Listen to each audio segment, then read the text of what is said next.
So while I was at the gym this morning, I was listening to a podcast, doing my workout, trying to do two things at once, right?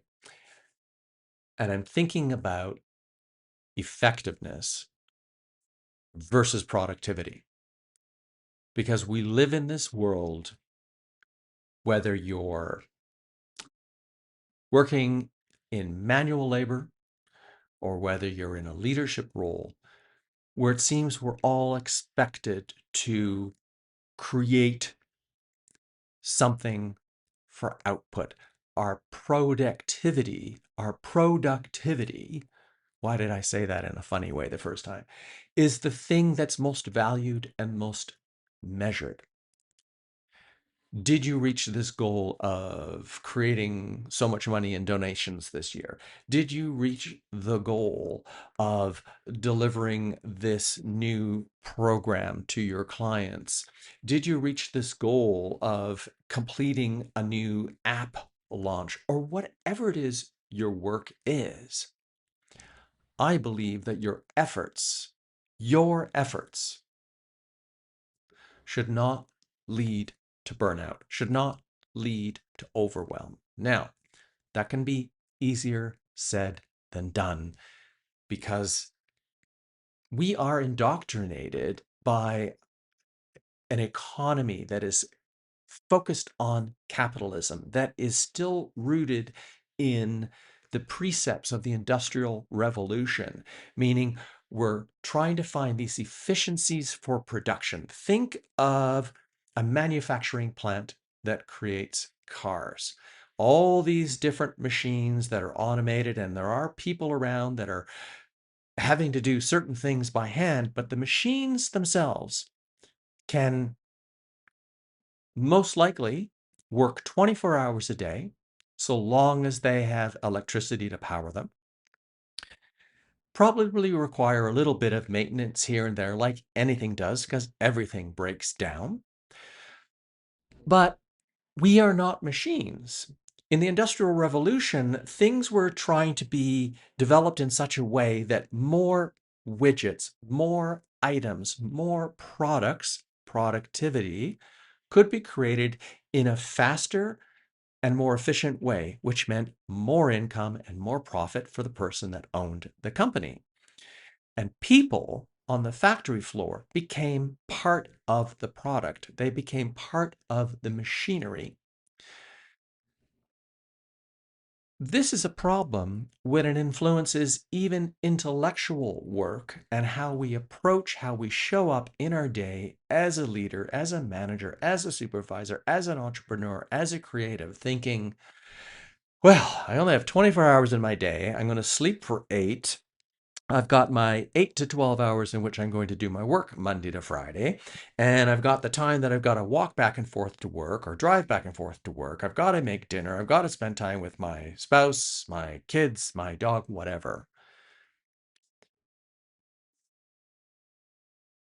To say we all have the same amount of time in the day is nonsense in one way. Yes, we all have 24 hours in a day, but we're all different.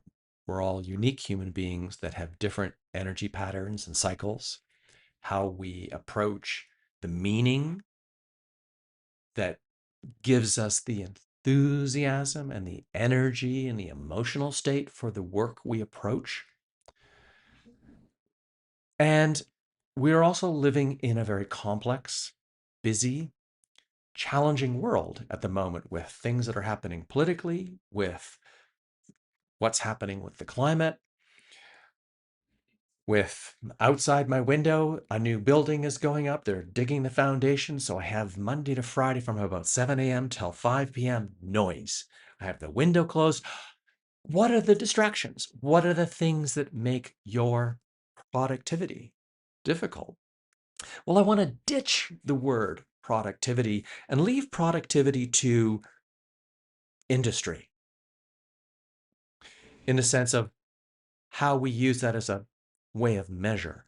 When it comes to us human beings, we want to be effective.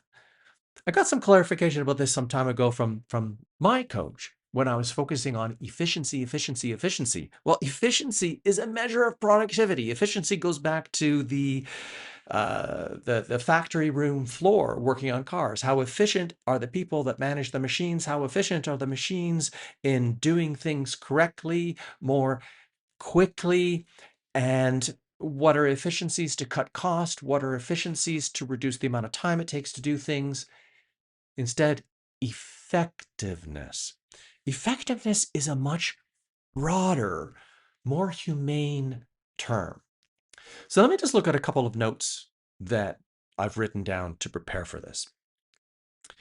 Your efforts should not lead to burnout or overwhelm or frustration. Not to say that those individual things will never happen or that it's not okay for those experiences, overwhelm, burnout, to happen once in a while. We just want to make sure, as human beings, as leaders who want to make a difference in the world, that that is not our way of showing up to work every single day. Your pursuit, my pursuit of efficiencies should be about making choices that really cultivate the best use of the time you have designed, you have made available to yourself in the day. And that includes how you utilize your creative energy so that you feel the most engaged with the work that you're doing, so that you have the greatest ability to really get in and focus on the work and hopefully love the work that you're doing, but also the environments in which you find yourself. Some environments you have very little choice over. If you have to go into an office, you may hate the office. Maybe you hate the color of the walls. Maybe you don't like the people you work with. How can you adjust that environment? That's an efficiency, a human efficiency, so that it will better support your work or your output, your thinking. All of this wants to lead towards a core emotional state, which is enthusiasm. When you feel enthusiastic about what you're doing, you're not being forced. You're not under pressure from external forces to succeed. Because even though, sure, we could argue you could be enthusiastic if somebody else was pressuring you to do something. But I don't know how long your enthusiasm would be sustainable if you were always working under that external pressure. Perhaps a good comparison would be maybe you gave yourself a deadline to do something and you gamified it a little bit so that you can find the fun within it, the playfulness within it, the curiosity within it. I hope you see where I'm going with this. We're trying to find the very human. How do I feel good? How do I feel well? How do I feel excited, engaged, enthusiastic being the key word?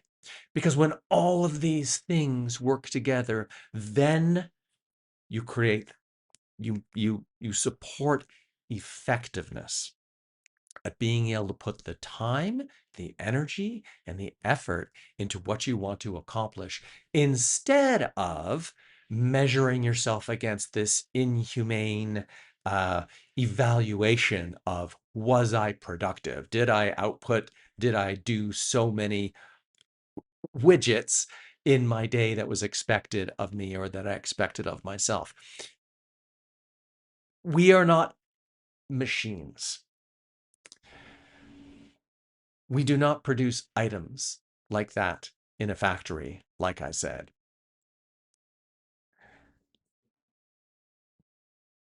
We need to stop. We need to refresh. We need to recover. We need to re-energize. We need to reconnect with who we are. And who we are is both what's most important to us and what connects us with others. What makes us want to do what it is we feel most engaged doing. And I believe when you start feeling more in the way that I'm describing,